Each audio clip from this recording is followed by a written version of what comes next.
Queridos, hoje nós daremos continuidade na série iniciada na semana passada, no domingo passado, intitulada Ele se manifestou. Esse é o nome da série.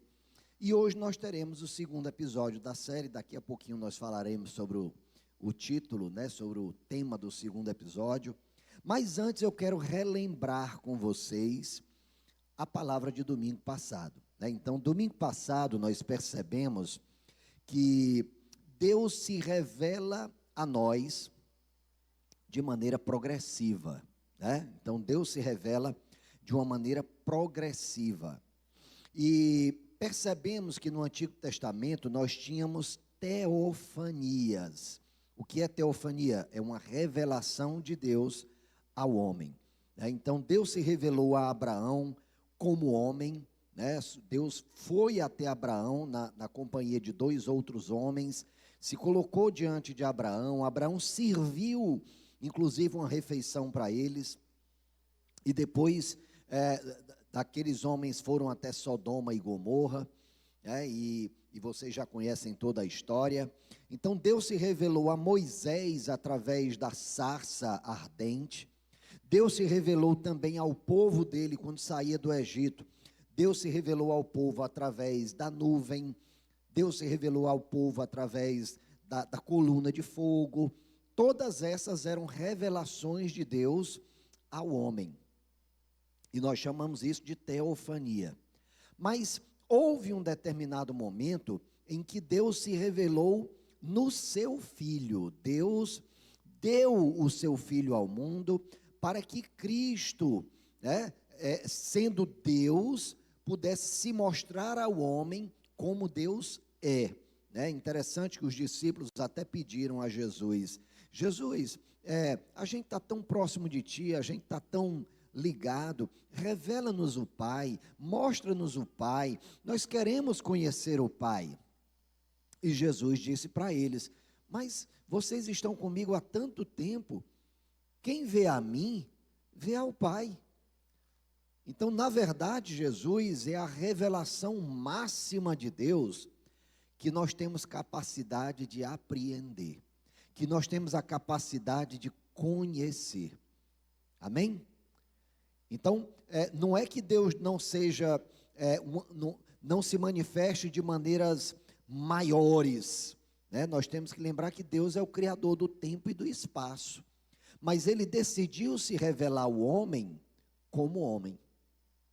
Então, Cristo é Deus revelado a nós em forma do homem. Deus se fez homem, Deus se fez à semelhança do homem pecador e se deu como oferta pelo pecado, a fim de que as justas exigências da lei fossem plenamente cumpridas em nós, que não vivemos segundo a carne, mas segundo o Espírito. Então, com isso eu já estou anunciando para vocês, eu recitei aqui Romanos capítulo 8, versículo 4,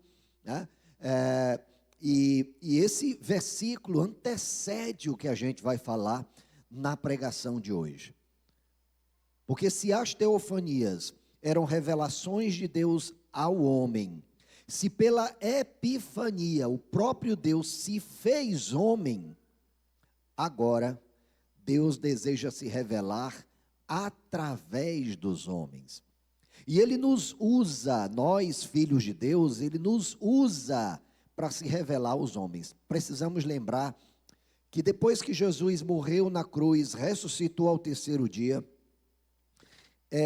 esteve novamente com os seus discípulos, comissionou os discípulos, dizendo: portanto, vão e preguem o evangelho, portanto, vão e façam discípulos. Jesus fez isso e depois Ele ascendeu aos céus para que o outro viesse estar entre nós. E que outro era esse? O Espírito Santo de Deus que habita em nós. Então, se nas teofanias Deus se revelou ao homem, na epifania Deus se fez homem, agora, depois de Pentecostes, Deus se revela ao mundo através dos homens. Quero, inclusive, queridos, convidar vocês, né, nesse semestre agora, a nossa Deep School, nós teremos uma série de disciplinas novas. Uma delas é chamada pneumatologia. E o que é isso? Estudarmos a pessoa do Espírito Santo de Deus, né? Estudarmos a pessoa do Espírito Santo de Deus. Então, eu quero incentivá-los a isso.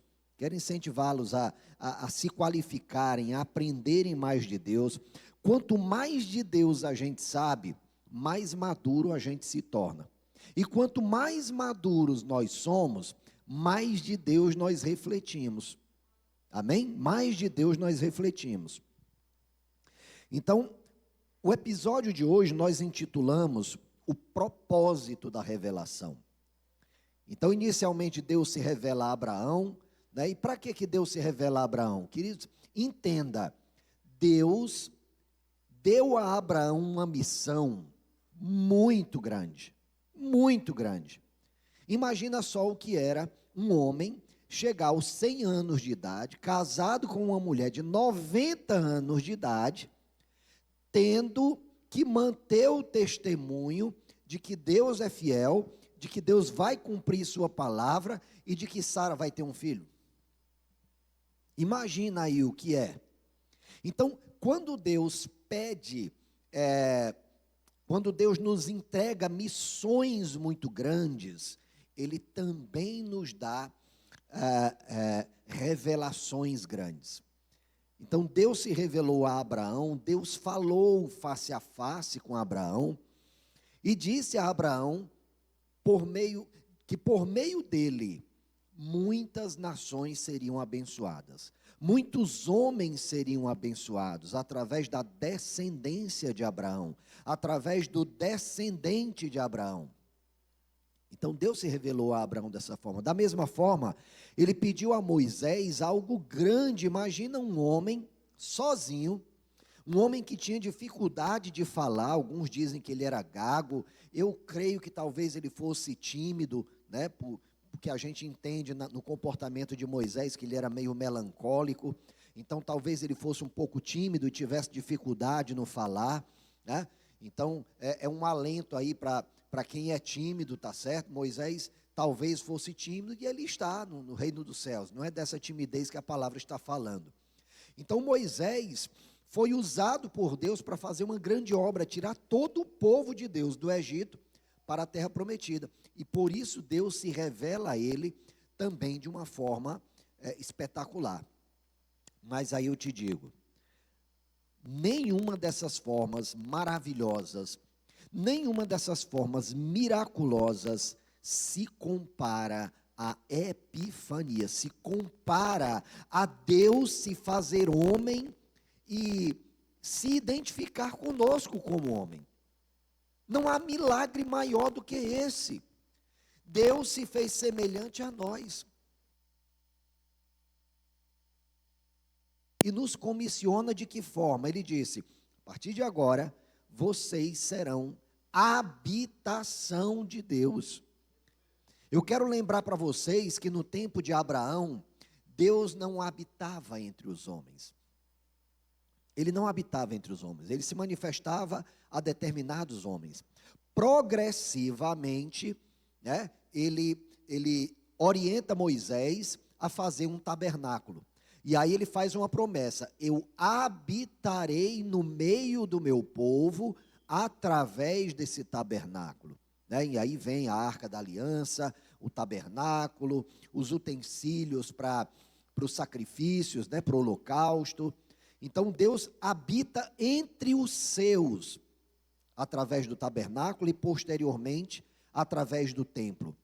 Mas posteriormente ele dá uma revelação maior. Ele não vem mais habitar por meio de coisas feitas por homens. Ele veio habitar por meio dele próprio. Ele veio estar no meio dos homens como homem. E agora no Pentecostes, ele faz algo maior ainda. Ele não só vem habitar no meio dos homens, mas ele vem habitar nos homens. Queridos, você tem um hóspede muito especial no seu corpo, e o hóspede que você tem é Jesus Cristo. E ele veio para ficar, viu? Ele não vem, faz uma visita e vai embora, não. Ele veio e ele vai ficar. Que conforto ele tem tido morando dentro de você? Você tem dado acesso a ele, a todos os compartimentos da sua casa? Ou ele só tem acesso à área, né? Ele nem entrou na sala de estar. Ou ele só tem acesso à sala de estar e ele não consegue entrar no teu quarto. Ou ele consegue entrar no teu quarto, mas ele não tem acesso ao teu banheiro. Porque, na verdade, nós precisamos permitir que Deus nos transforme em todas as áreas da nossa vida. Nos aspectos financeiros, nos aspectos emocionais, nos aspectos profissionais. Em todos os aspectos, nós precisamos permitir que Deus realize uma grande obra na sua vida. Olha para quem está do seu lado, diga para ela, pergunte para ela, em que áreas Jesus ainda não tem acesso na sua vida?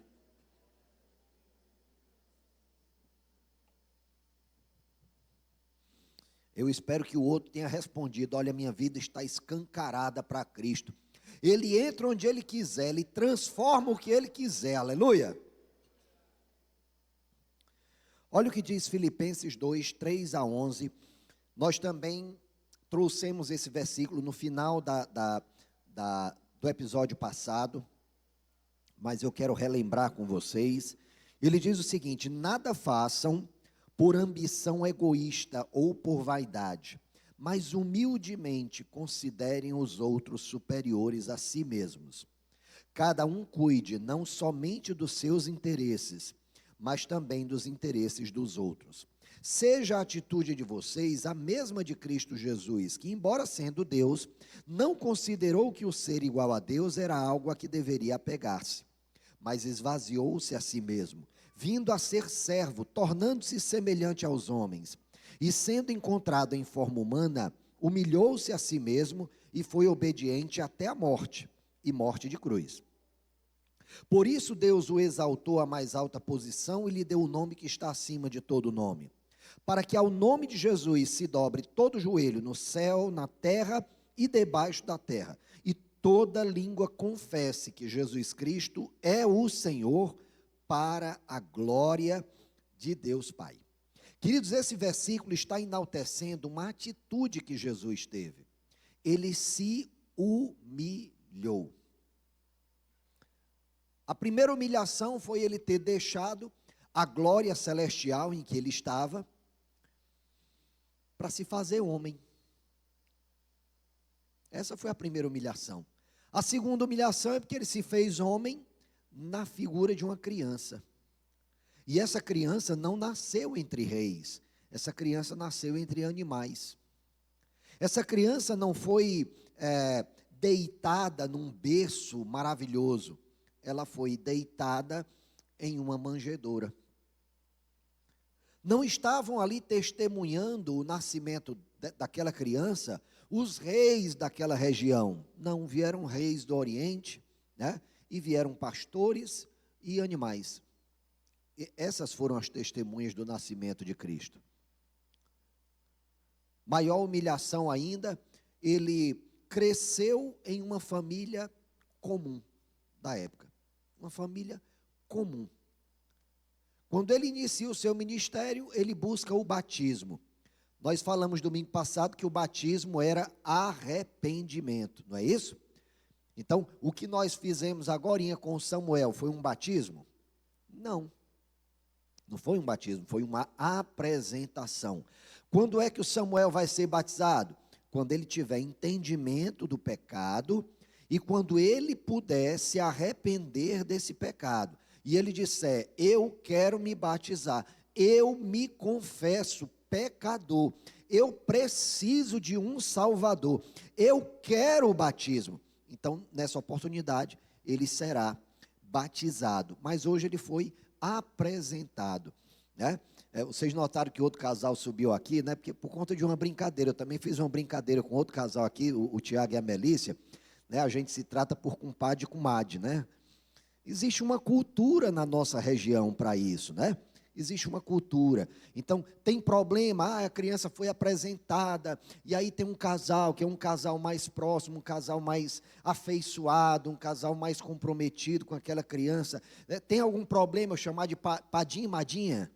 Não tem, minha gente, isso é um aspecto meramente cultural, não tem problema nenhum. Agora, entendendo que aquela criança não está sendo batizada, ela está sendo apresentada, né? E aquele casal ali está se comprometendo. Olha, eu vou ajudar vocês na criação dessa criança, eu vou ajudar vocês a educar essa criança nos caminhos do Senhor, né? Vicente e Laís, inclusive, se referem aos filhos deles como mini-crentes, né? São os mini-crentes, né? E é muito legal que haja isso, é muito legal que haja essa comunhão, que haja esse companheirismo entre os irmãos, que todos nós estejamos comprometidos em conduzir os filhos uns dos outros ao Senhor. Isso é bom, isso é maravilhoso. Isso é maravilhoso. Então, o compromisso de educar os nossos filhos não é apenas dos pais, mas de toda a igreja, né? Talvez um pai esteja há muito tempo aí com filhos pequenos, aí você diz, poxa, fulano de tal nunca mais teve um jantar romântico com a esposa. Vou ligar para ele, querido, se você quiser deixar os meninos aqui em casa, viu? Pode deixar aqui para vocês fazerem um jantar romântico, tá bom? Estou aqui à disposição. Poxa, não é legal que haja isso? É muito importante que haja isso. Tem algum casal precisando disso? Pode levantar a mão aí que outro casal vai se oferecer. Pode deixar lá em casa, viu?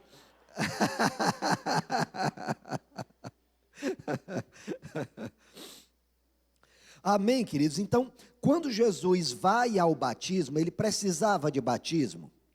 Ele precisava de batismo? Não, ele não precisava de batismo. Ele não tinha pecados, mas ainda assim ele se colocou naquela fila onde estava um bocado de gente confessando pecados. Eles estavam confessando pecados. Mas Jesus entra naquela fila. Mas ele não foi àquela fila para confessar os pecados dele. Ele foi para aquela fila para confessar os nossos pecados. Ele foi àquela fila para se arrepender no nosso lugar. Não quero dizer com isso que a gente não deva se arrepender, porque ele já se arrependeu. Não, não é isso, né? Jesus, naquele momento do batismo dele, estava se identificando conosco. E nós, no nosso batismo, também precisamos nos identificar com ele. Tá bom, queridos? Isso é muito importante. O batismo de Jesus é o modelo para o nosso batismo. O batismo de Jesus foi buscado quando ele era um batismo de arrependimento, e o batismo continua sendo um batismo de arrependimento, continua sendo. Nós temos que buscar o batismo na medida do que nós nos arrependemos, tá bom? E o batismo é um só. Então, você foi, se batizou, se arrependeu, você entende que aquele momento simboliza a morte do velho homem e o nascimento de uma nova criatura, embora isso de fato aconteça na hora que você entrega a sua vida a Jesus, né? Tem alguém aqui que ainda não foi batizado? Tem um bocado de gente que ainda não foi batizado, mas logo, logo será. Logo, logo será. Agora, pelo fato de você não ter sido batizado, você não é nova criatura?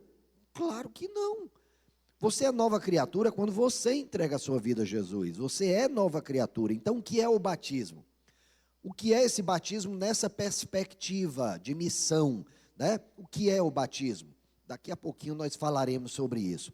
Mas antes, eu quero compartilhar com vocês Romanos 6, de 1 a 7. Romanos 6, de 1 a 7, que diz: que diremos então? Continuaremos pecando para que a graça aumente? De maneira nenhuma. Nós, os que morremos para o pecado, como podemos continuar vivendo nele? Ou vocês não sabem que todos nós que fomos batizados em Cristo Jesus, fomos batizados em sua morte? Portanto, fomos sepultados com ele na morte por meio do batismo, a fim de que, assim como Cristo foi ressuscitado dos mortos mediante a glória do Pai, também nós vivamos uma vida nova. Se dessa forma fomos unidos a ele na semelhança de sua morte, certamente o seremos também na semelhança de sua ressurreição. Pois sabemos que o nosso velho homem foi crucificado com ele, para que o corpo do pecado seja destruído, e não mais sejamos escravos do pecado, pois quem morreu foi justificado do pecado. Em resumo, o que ele está dizendo é: todo aquele que morre para si mesmo e vive para Cristo está justificado do pecado. Amém? Está justificado do pecado. Tem um versículo que eu gosto demais, que eu já procurei guardar no coração, né, decorar, que é Gálatas capítulo 2, versículo 20. Eu nem coloquei aqui no slide, mas eu quero hoje fazer um exercício com vocês, tá bom? Primeiro que eu quero incentivá-los a decorar versículos. Eu preciso confessar meu pecado. No início da minha caminhada, porque eu tinha dificuldade em decorar determinadas coisas, aí eu arranjei uma justificativa para não decorar versículos. E aí eu disse: olha, eu acho que antigamente sim, precisava decorar versículo, porque não tinha um Google. Mas agora tem um Google, né? Eu só preciso lembrar do que está escrito lá, eu não preciso saber do endereço, né? Basta saber o que tem escrito lá. De fato, se você guarda o que tem escrito, você não precisa obrigatoriamente saber que capítulo, mas quando você decora até isso, você está exercitando a sua memória, tá certo? A nossa memória é como um músculo, né? Eu tenho visto um bocado de gente, eu creio que aqui deve ter um bocado de gente que andou consultando o irmão Jairo, não foi? Vocês sabem quem é o irmão Jairo? Não? É um irmão aí que ajuda a gente a emagrecer. Vocês não estiveram lá não com o irmão Jairo? Olha que eu conheço uns aqui que eu sei que andaram lá no irmão Jairo. Eu mesmo passei lá no irmão Jairo, né? Então, o que é que acontece? A memória da gente é como um músculo. É como um músculo. Quanto mais você exercita a sua musculatura, mais ela cresce, mais o músculo fica forte, tá bom? Então, quanto mais você exercitar a sua memória, melhor. Então, eu quero te incentivar, eu tenho dito isso a todos os ministérios, eu mesmo tenho me empenhado nisso, né? Eu mesmo tenho me empenhado nisso. Então, tem um versículo que eu procurei guardar no meu coração, para que todas as vezes que eu tivesse a impressão de que o velho homem está querendo me dominar, aí eu pudesse recitar esse versículo e assumir a minha verdadeira identidade em Cristo. 2, versículo 20, diz o seguinte: fui crucificado com Cristo, assim já não sou eu quem vive, mas Cristo vive em mim. A vida que agora vivo, vivo-a pela fé no Filho de Deus, que me amou e se entregou por mim. Amém? Vamos repetir agora? Vamos repetir? Vamos repetir? Diga: fui crucificado com Cristo. Assim, já não sou eu quem vive, mas Cristo vive em mim. E a vida que agora vivo, vivo-a pela fé no Filho de Deus, que me amou e se entregou por mim. Aplauda ao Senhor.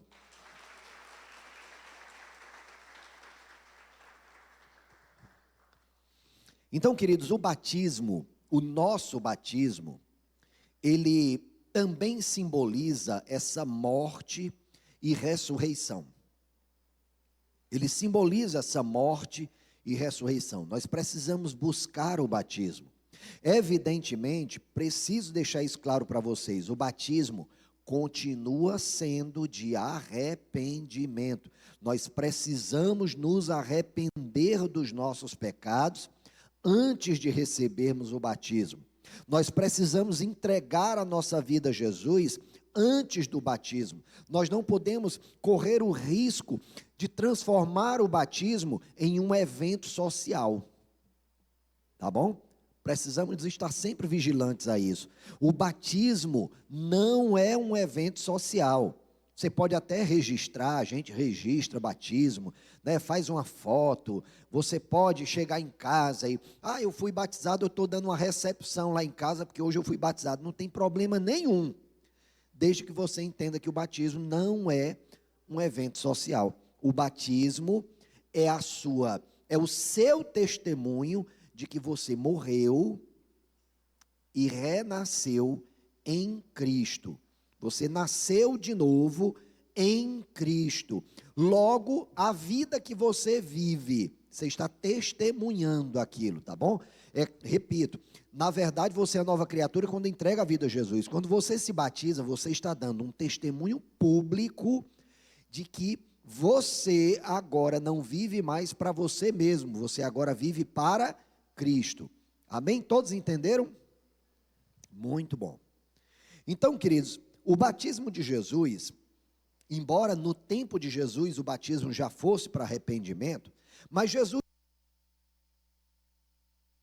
arrepender, ele não tinha nenhum pecado do qual se arrepender, né? Então, o batismo de Jesus, na verdade, ele funcionou como uma unção, como uma unção. Nós recebemos unção para realizarmos algo.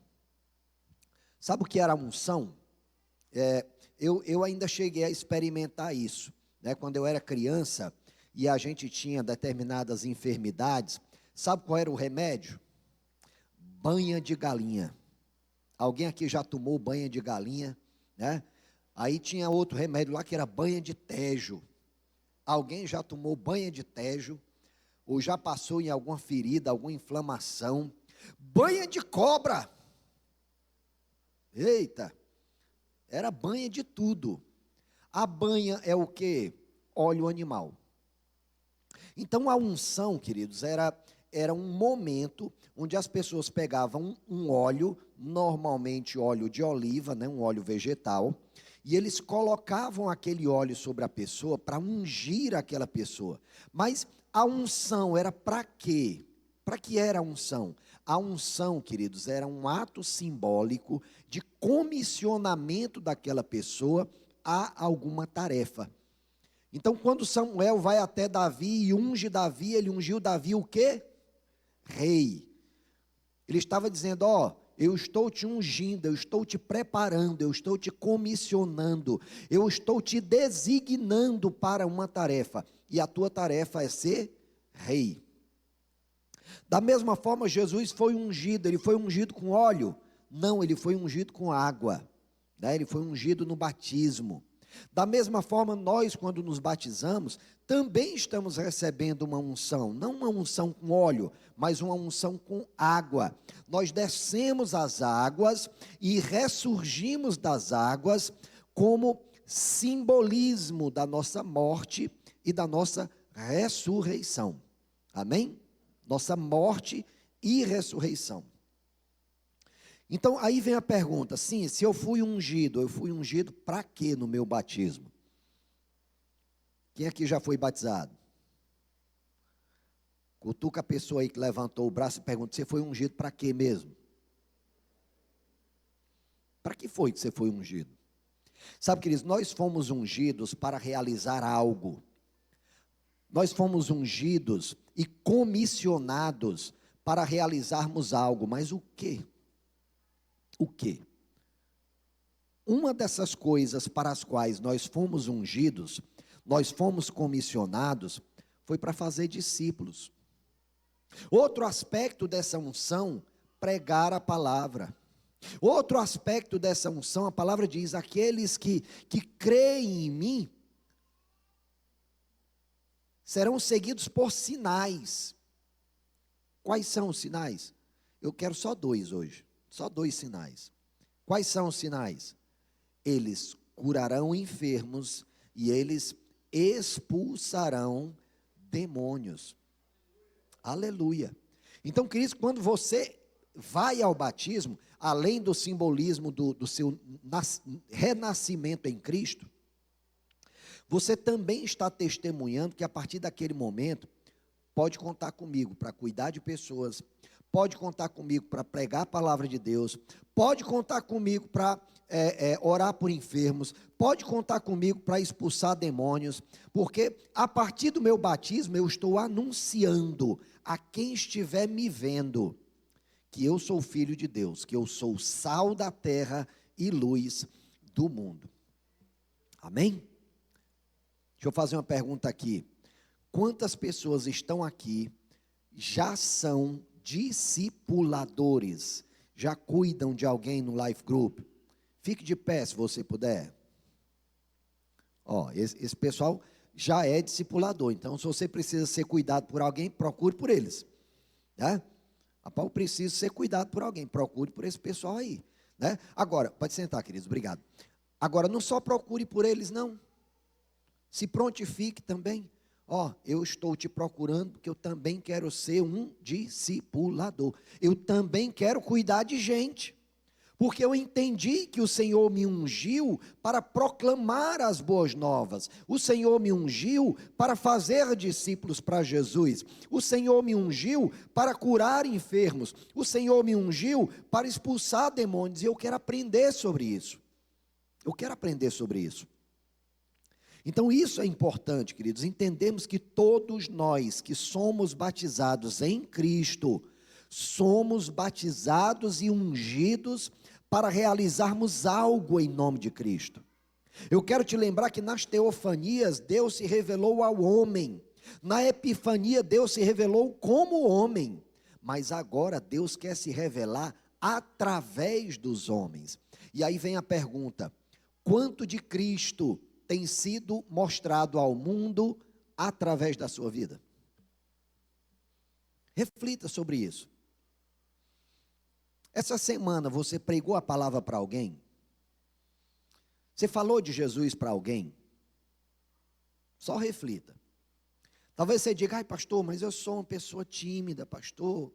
Eu não sou assim uma pessoa de conversar tanto. Eu sei, querido, eu me compadeço de você. Sabe, eu sou um pouquinho apressado demais, eu me encho de muitas responsabilidades, né? Para vocês terem ideia, só livro, eu leio 3 livros ao mesmo tempo. Eu tenho um livro na cabeceira, eu tenho um livro no meu quarto de estudo, e tenho um livro que eu leio quando eu quero me distrair das leituras dos outros livros. É sério. Aqui na igreja eu estou com não sei quantos projetos pessoais, né? Eu tenho um projeto de cursos online, né? Na verdade já tem 2 cursos no ponto para a gente fazer. Eu me comprometi com a classe da nova criatura. Eu vou dar uma classe de resolução de conflitos agora no próximo semestre, né? Me comprometi com a mídia também. Tem até uma pessoa aqui que eu comissionei para me cobrar, né? De estar postando na internet. Vocês estão vendo que eu estou aparecendo mais na internet, né? Pois isso também é projeto. Isso também é projeto. Mas eu quero incentivar vocês a fazer a mesma coisa. Sabe, o pastor Gils também está usando o Instagram dele para estudar o livro de Atos. Né? Está sendo uma bênção, tem algumas pessoas sendo muito abençoadas.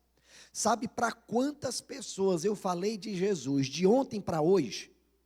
Sabe quantas pessoas eu falei de Jesus de ontem para hoje? Mais de 3.000 pessoas. Vocês acreditam?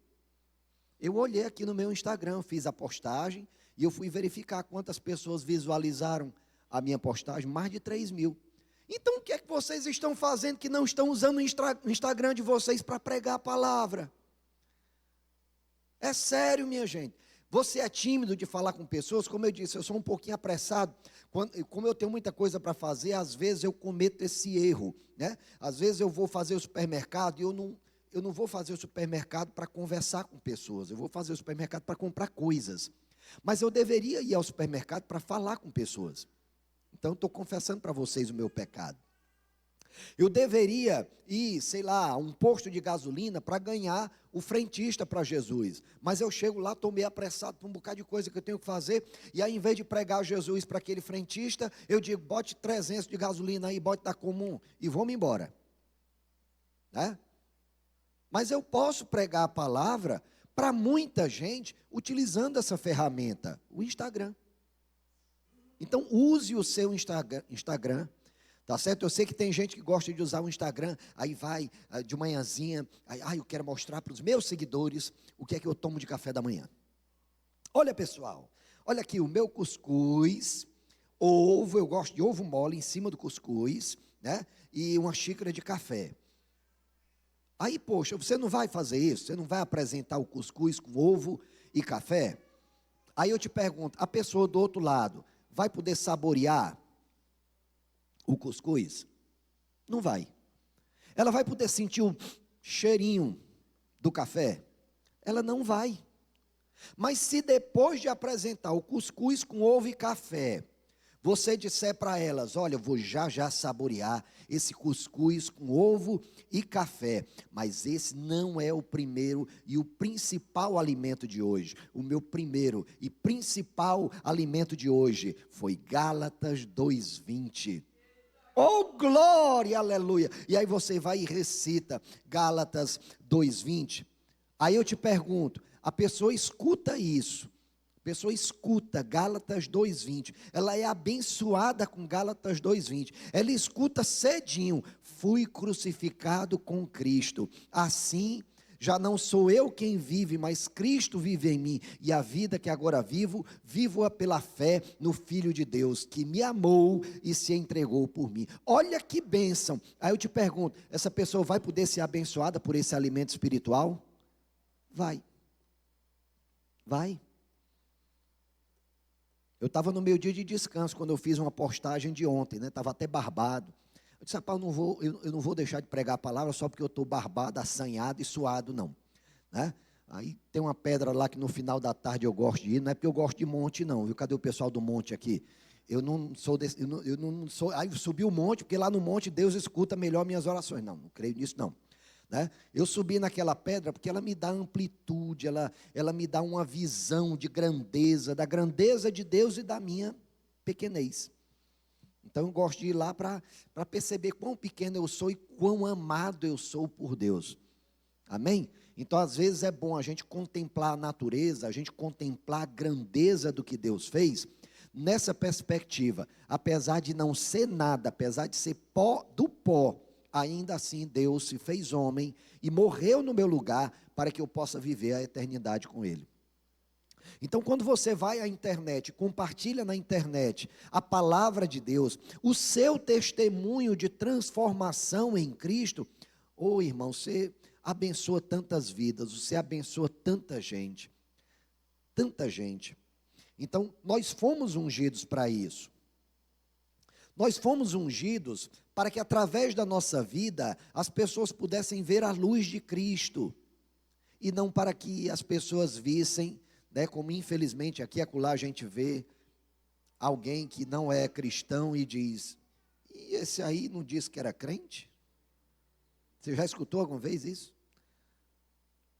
A gente fica até ruim, né? Ai meu Deus do céu, pior que eu sei que o fulano frequenta mesmo uma igreja, e aí eu sou crente, estou pregando Jesus para essa pessoa, aí vem o irmão Beltrano, dá um péssimo testemunho, né?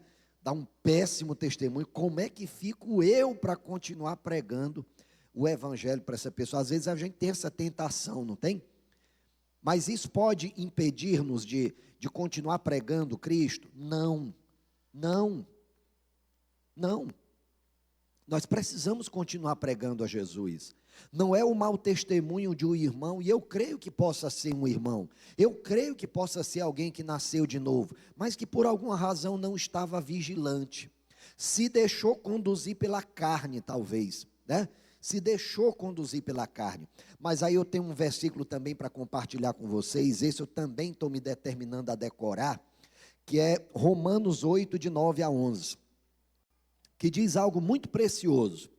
Olha só o que diz: entretanto, vocês não estão sob o domínio da carne, mas do Espírito, se de fato o Espírito de Deus habita em vocês. E se alguém não tem o Espírito de Cristo, não pertence a Cristo. Mas se Cristo está em vocês, o corpo está morto por causa do pecado, mas o Espírito está vivo por causa da justiça. Amém? Se o Espírito daquele que ressuscitou a Jesus dentre os mortos habita em vocês, o Espírito que ressuscitou a Jesus dentre os mortos também vivificará os seus corpos mortais. Olha só que esperança maravilhosa. Olha só que esperança maravilhosa. Por meio do Espírito que habita em vocês. Então, o mesmo Espírito que ressuscitou Jesus dentre os mortos, o mesmo poder que ressuscitou Jesus dentre os mortos, habita dentro de nós. Olha que boa notícia. Olha que notícia maravilhosa. Então faz algum sentido continuarmos a sermos dominados pela carne? Não faz nenhum sentido. Não faz nenhum sentido. Nós precisamos, queridos, de filiação. Precisamos ter certeza da nossa filiação. Nós somos filhos de Deus. Cutuca a pessoa do teu lado e diga: você é filha de Deus.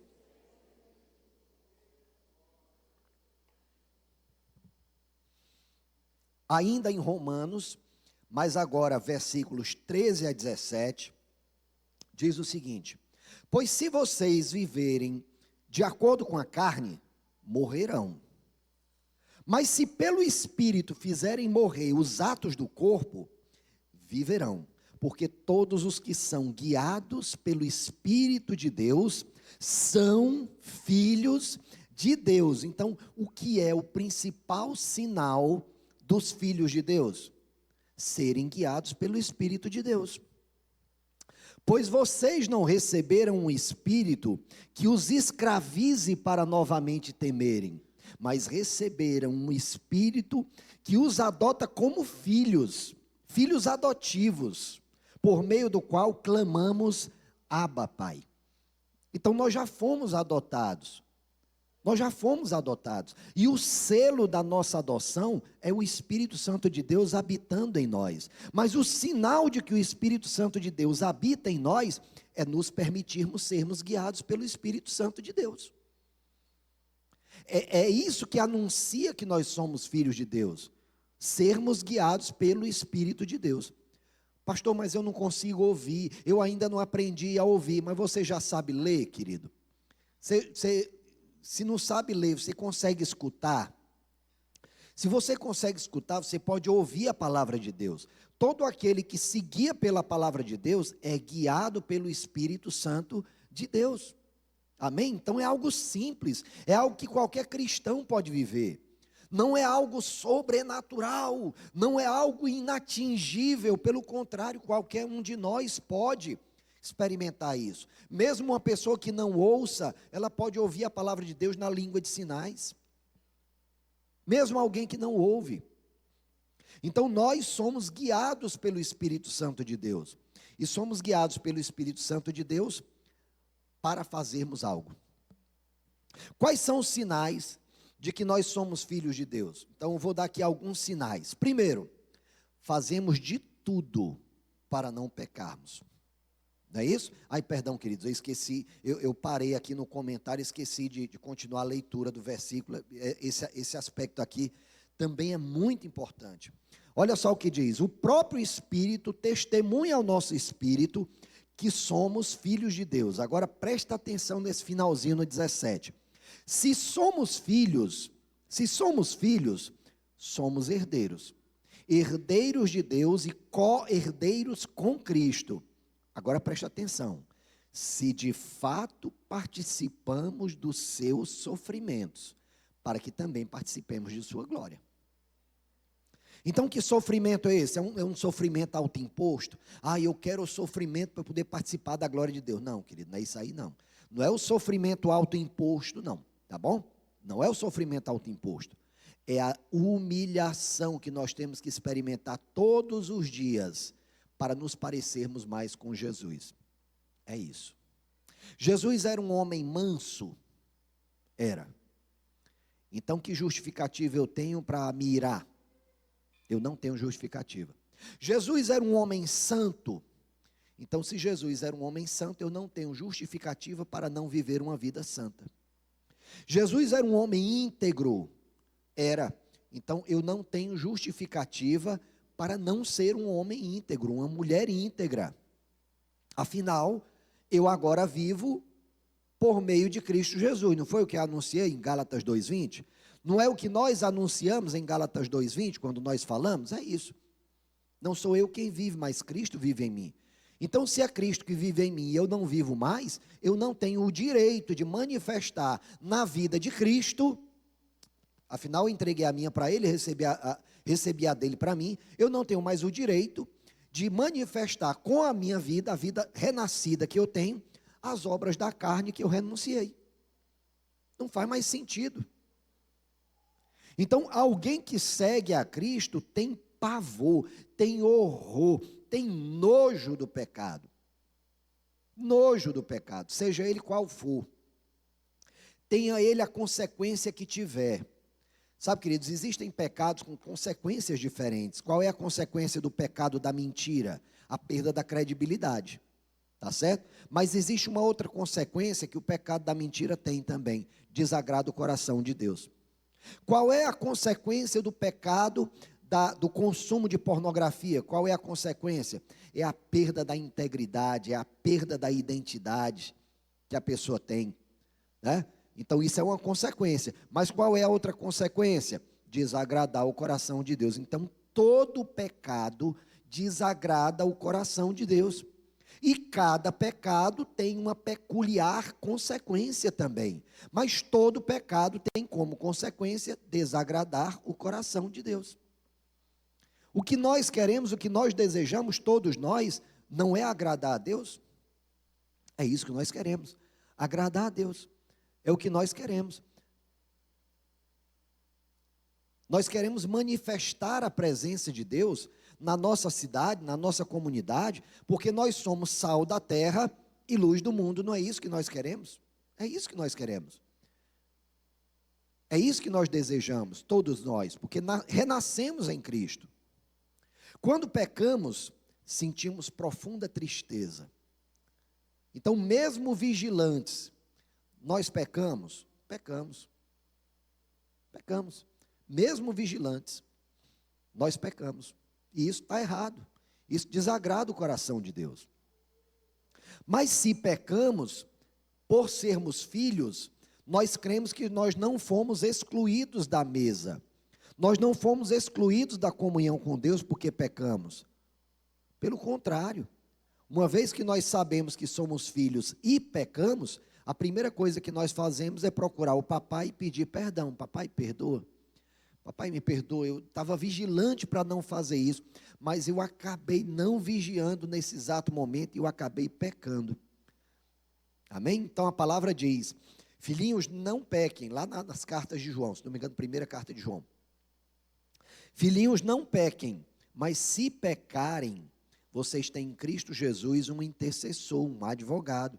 Então o que ele está dizendo é: não desanimem, não pequem. Mas se porventura vocês pecarem, não desanimem, continuem crendo que vocês são capazes de abandonar completamente essa manifestação de pecado na sua vida.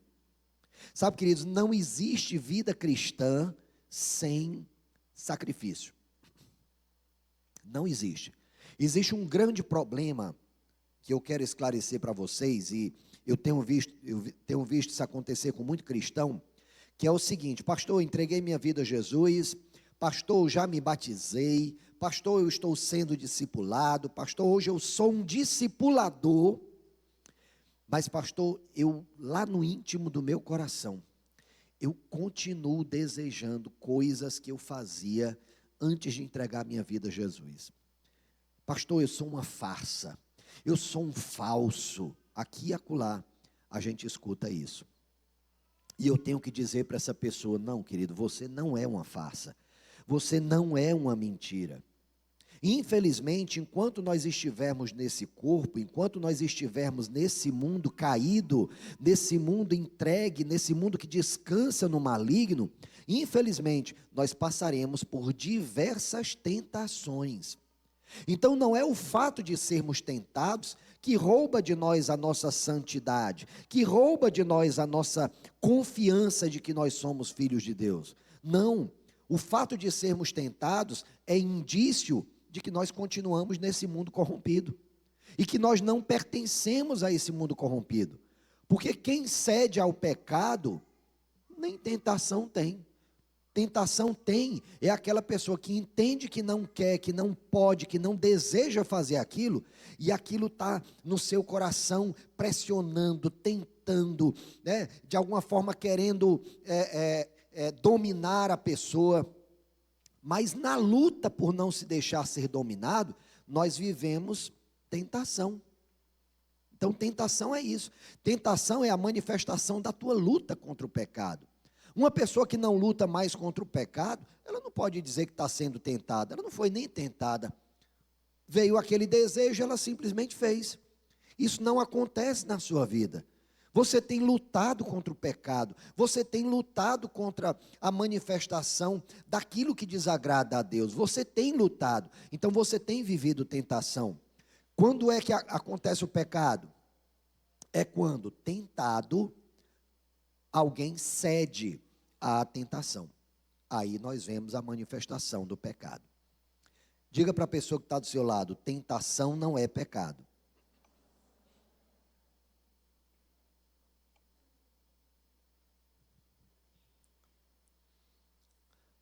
Por sermos filhos de Deus, nós também nos esforçamos para nos distanciarmos de tudo o que possa nos levar ao pecado. Então o que é que acontece? Poxa, na sua velha vida, você era viciado em entorpecentes.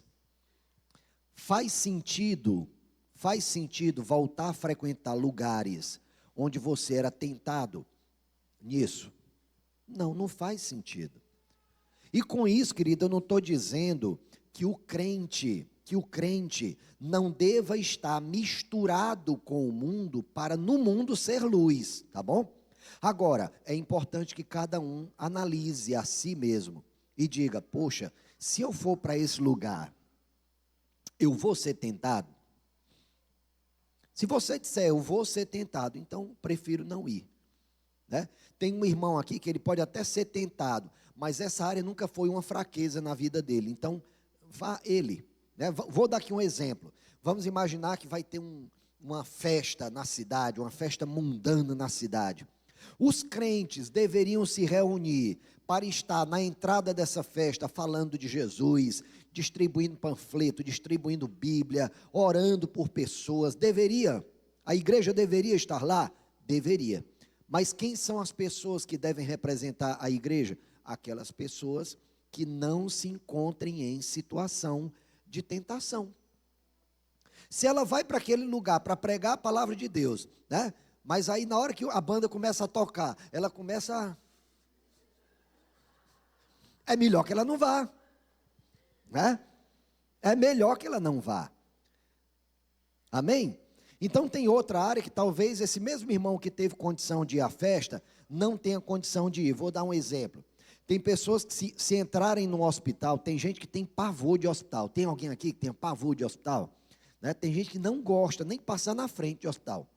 Eu durante muito tempo, hoje não mais, eu venci, né? Eu tomei posse de 2 Timóteo 1,7, Deus não me deu espírito de medo, mas de poder, de amor e de equilíbrio. Mas antigamente eu tinha pavor de sentir cheiro de dentista, né? Eu não gostava, mas eu tomei posse desse versículo, eu vou para o dentista sim, né? Eu estou com medo. Tem irmão que tem medo de agulha, né? Recite lá 2 Timóteo 1,7, Deus não me deu espírito de medo, mas de poder, de amor e de equilíbrio. Aleluia. Então, uma pessoa que não gosta do ambiente de hospital, diz: se eu for no hospital, eu vou ficar melancólico, entristecido, né? E aí, poxa, eu prefiro não ir agora. Não tem problema. Mas tem um irmão na igreja, né? Nós temos, inclusive, já iniciamos uma ação, um projeto, né? De evangelismo em hospitais, onde alguns irmãos vão semanalmente a um hospital. Começamos com o hospital regional.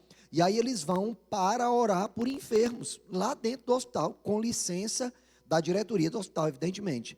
Então nós fizemos um ofício, pedimos a autorização da diretoria do hospital, e hoje nós temos um grupo de pessoas que tem ido lá ao hospital regional para orar por enfermos. Tem alguém aqui que tem ido para essa ação? Tem alguém aqui? Ó, é o Sami, ali?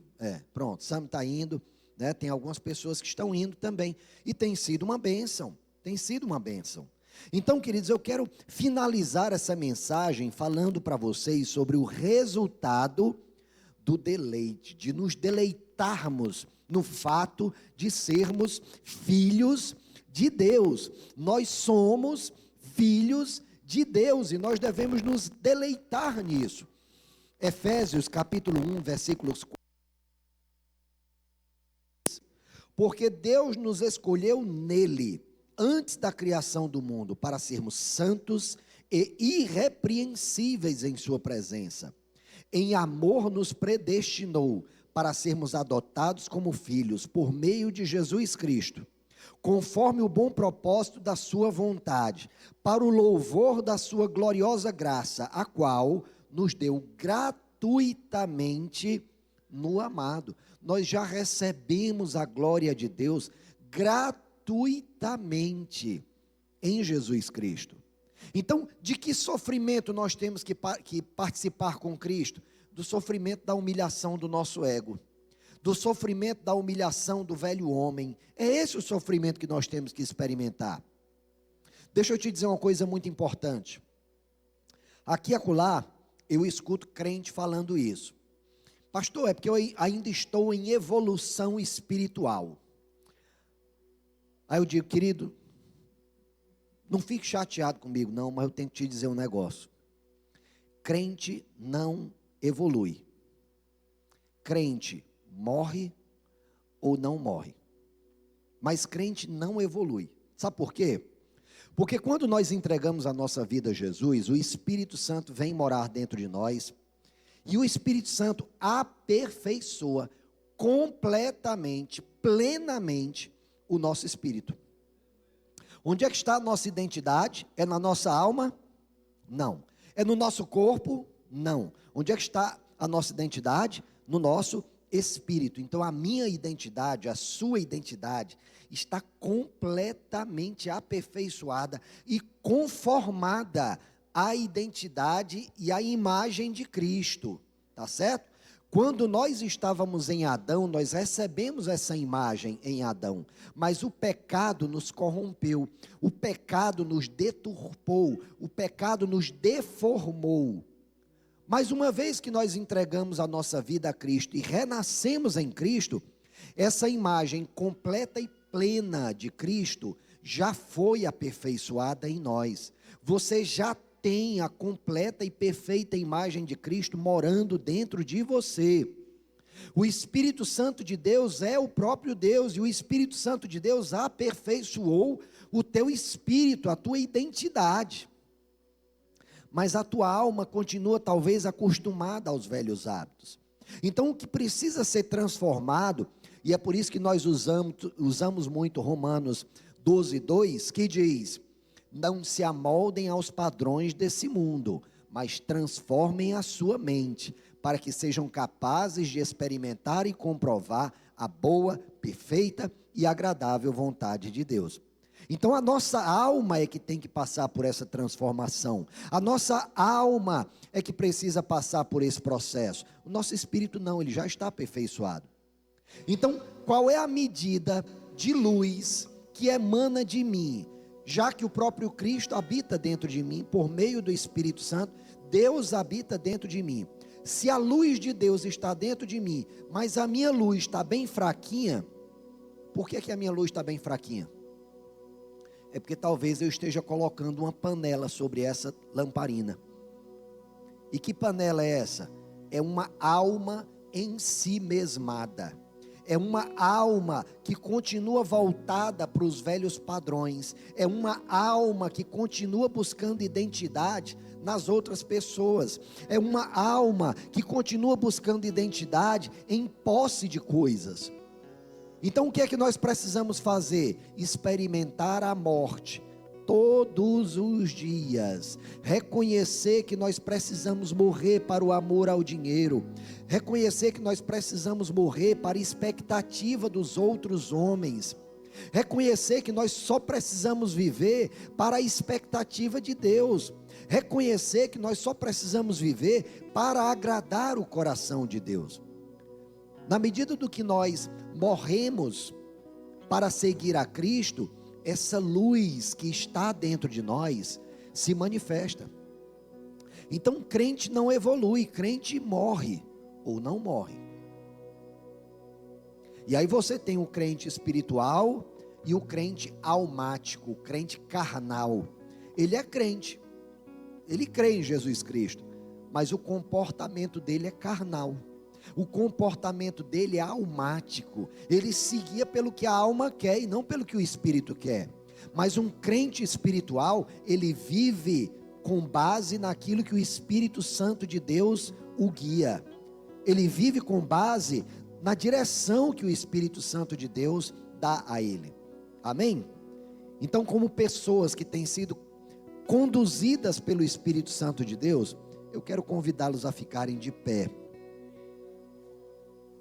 Sabe, queridos, a voz do Pai nos chama hoje a viver em obediência, a caminhar em poder. E caminhar em poder, querido, é expulsar demônios, é curar enfermos, mas também é usarmos esse poder que já está em nós para conformarmos a nossa alma àquilo que Jesus espera de nós. Então, repito, o teu espírito está pronto, mas a tua alma está em aperfeiçoamento. Então, em nós não há nada para evoluir, pelo contrário, em nós há a involuir. A nossa alma precisa diminuir, a nossa alma precisa gradualmente morrer, para que o nosso espírito possa iluminar e salgar o mundo, e sanar o mundo. Finalmente nós precisamos testemunhar com certeza e com ousadia. Seja ousado na proclamação do nome de Jesus, seja ousado no testemunho que você dá de Jesus, seja ousado em cuidar de pessoas, seja ousado em evangelizar, seja ousado, porque é isso que o Senhor espera de nós. Mas o primeiro passo nós precisamos dar entregando a nossa vida a Jesus. E eu quero dar a oportunidade a você que ainda não entregou sua vida a Jesus, a fazer isso agora. Tem alguém que precisa hoje entregar sua vida a Jesus? Tem alguém que precisa tomar essa decisão hoje, de entregar sua vida a Jesus? Amém. Crendo que todos já entregaram suas vidas a Jesus, eu quero lançar para você um desafio. Sabe, queridos, quando eu dou a oportunidade para as pessoas entregarem a vida a Jesus, tem dupla finalidade. A primeira finalidade é para que pessoas que estejam aqui, que ouçam a palavra de Deus, possam recebê-lo como Senhor e Salvador. Então essa é a primeira finalidade. Mas sabe qual é a segunda finalidade? Sabe qual é a segunda? A que nós não dizemos normalmente, é para que a igreja entre em crise e diga: meu Deus, no culto de domingo de manhã, ninguém entregou a vida a Jesus, eu estou em falha com o meu Salvador, eu estou em falha com o meu Salvador, eu não levei ninguém que precise receber a Jesus para o culto de hoje de manhã. Então nós é que precisamos entrar em crise, porque a igreja, queridos, não é a liderança dela. A liderança da igreja é um corpo de servos da igreja. Eu estou aqui para servir a igreja e não para ser servido por ela, mas para servir a igreja, para dar a vocês elementos para que vocês façam a obra de Deus. A minha função aqui, a função de todo o corpo pastoral dessa igreja, é ajudá-los, é capacitá-los a realizar a obra do ministério. É o que diz em Gálatas 5:11, ou melhor, 4:11, perdão. Então a igreja que precisa fazer a obra do ministério. Então nós precisamos proclamar a Jesus, nós precisamos convidar pessoas para estarem aqui conosco. Nós estamos transmitindo o nosso culto online, sabe para quê? Para que você possa compartilhar com pessoas que você quer ganhar para Cristo, para que essa pessoa que não tem coragem de vir aos nossos cultos por uma série de razões, ela possa de alguma forma ser abençoada. É por isso que nós fizemos um investimento tão alto na transmissão, sabe, queridos? E é um investimento muito alto, muitos recursos financeiros para a gente transmitir esse culto. Mas só fará sentido se nós levarmos esse culto a pessoas que ainda não conhecem a Jesus. Se você tem um amigo que já é cristão, que já tem uma igreja onde congregar, ele já está sendo cuidado, você não precisa se preocupar com ele.